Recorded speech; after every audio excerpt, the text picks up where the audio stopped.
Hello guys, it's me again, Dudong Badi. Hello to all my friends in Facebook, TikTok, and YouTube. And this is Cebu guys, this is Cebu. We're here in Cebu, Mandawi, Cebu, nearby airport.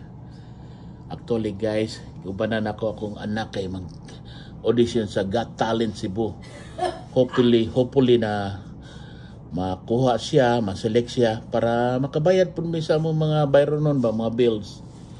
Kumukita na akong anak, masinso na it's time to shine, no? Vacation dire, vacation dito.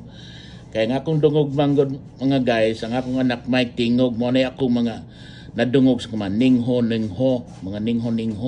mga chismis ba. So nami dire sa Cebu, we're in Cebu. We're here in Bay Hotel. I really like the hotel, guys. I really like the hotel. The service, the staff is good. See? It's nice. That's all, guys. So, mauro to, guys, ha? Kay next episode, kung madawat akong anak, pero di madawat, sorry na lang. Bye-bye!